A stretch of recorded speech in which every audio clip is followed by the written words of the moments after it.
Oi, pessoal, tudo bem? Nosso convidado de hoje é o professor Evandro Perotto. Ele é designer gráfico, é mestre e doutor em comunicação e é professor do curso de design gráfico da UNB. O assunto de hoje é transdisciplinaridade no design e eu acho que o papo vai ser bem bacana. Vem com a gente!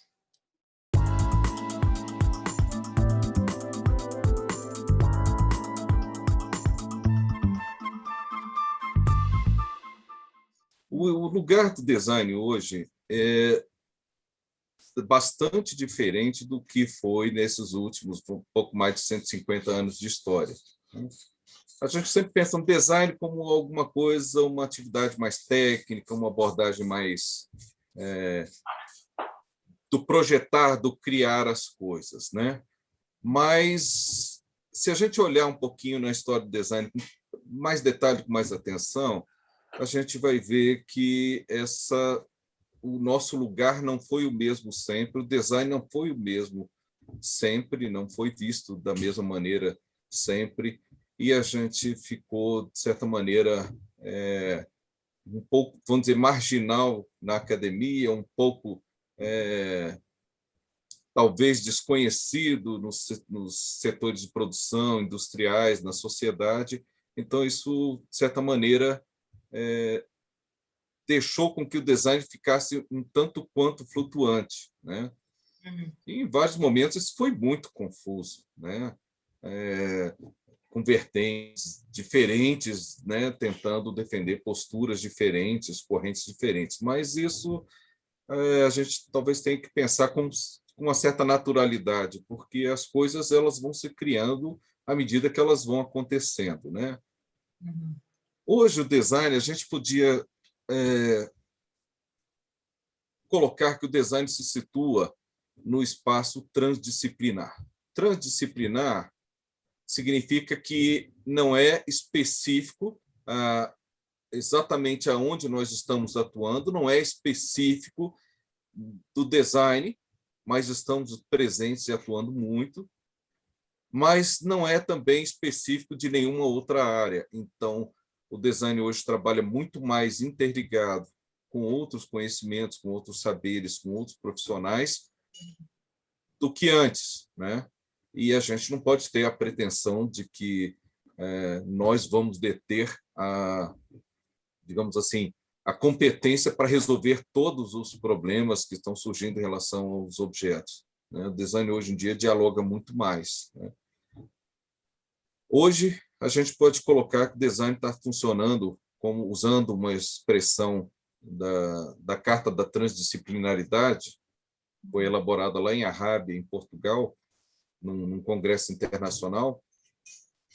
Design hoje pode ser apontado como sendo um ponto de articulação transdisciplinar. Significa que, por esse ponto de articulação, passam vários saberes, várias informações, vários conhecimentos, e é exatamente o fato de ser um ponto de articulação, de conseguir fazer a síntese, né, desses vários vetores que intervêm para a elaboração das coisas, dos artefatos, é que a gente pode vislumbrar que hoje este é o espaço e hoje este é o perfil que melhor descreveria não só o que o design vem fazendo, mas aquilo que se espera que o design faça. Há uma certa expectativa nisso, né?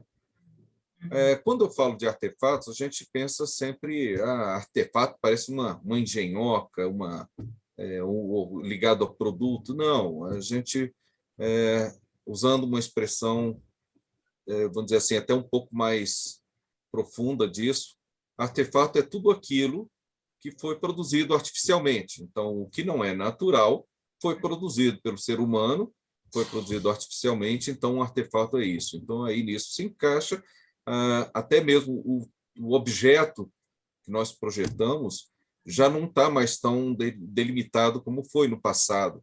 Não, trabalhamos design gráfico, trabalhamos design de produto. Tem muitas vertentes e a gente está trabalhando com muitas fronteiras.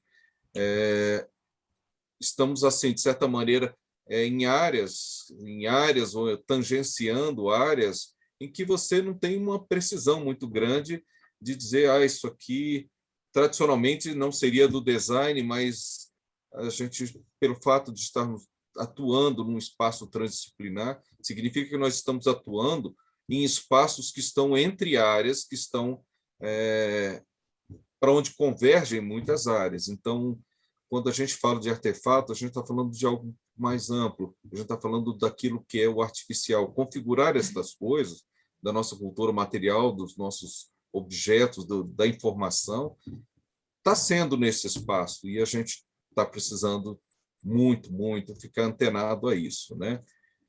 E nessa busca de identidade, design, quer dizer, aqui e ali a gente se aproximou das artes, outras horas a gente, entre aspas, repudiou, repelia, outras horas foi muito na tecnologia, outros momentos a gente esteve muito próximos das áreas de linguagens. Então, a gente viu que o design andou oscilando aqui e ali, procurando esse seu espaço.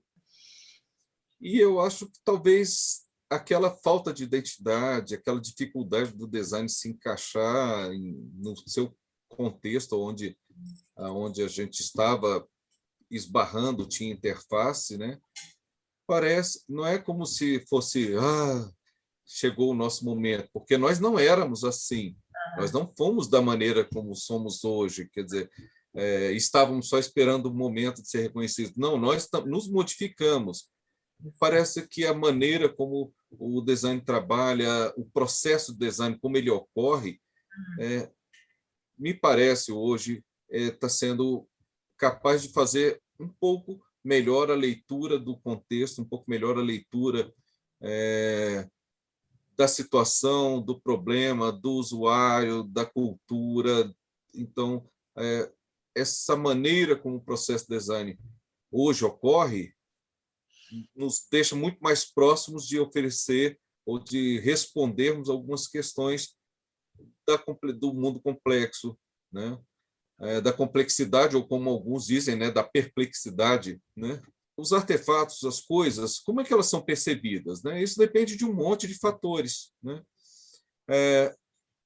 Do nosso entendimento sobre a finalidade, para que serve o objeto, sobre para que ele é usado, se nós temos ou não interesse em alguma coisa. Então, às vezes, nós olhamos com um pouco mais de boa vontade ou não, se aquilo importa muito para a gente, se aquilo é relevante. Então, cada pessoa tem a sua, vamos dizer assim, a sua matriz de leitura, cada pessoa tem o seu olhar muito específico, né? Que pode, em grande parte, coincidir com de outras pessoas, convivendo no mesmo contexto social, histórico, cultural, a gente acaba tendo semelhanças de visão, mas há sempre diferenças, há peculiaridades no olhar de cada um. Porque quando nós lemos alguma coisa e nós imobilizamos todas essas camadas de significados, nossa, isso eu acho fantástico. Quer dizer, as coisas nos provocam essas interpretações, porque o sentido das coisas, a gente tem que lembrar, não estão nas coisas.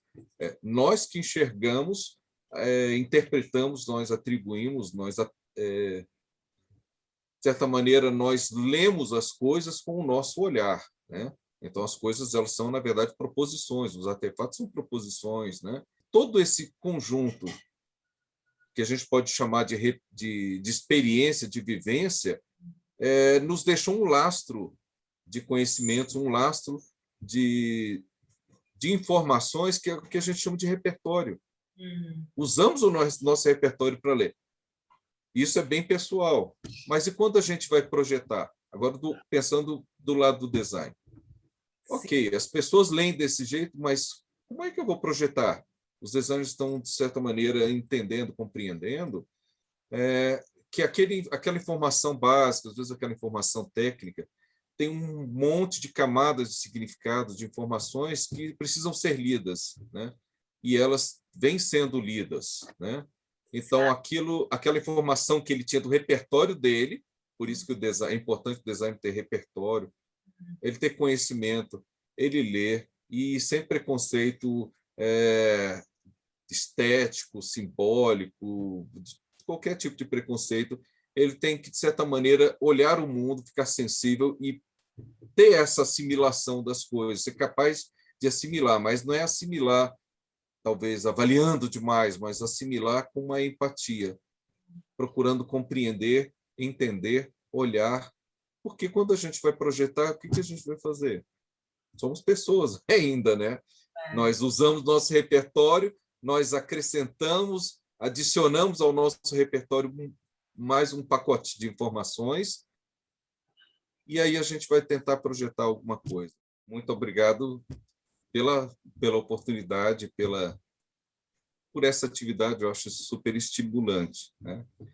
E a todos vocês que também estão assistindo, muito obrigado pela participação aqui no Design em Rede.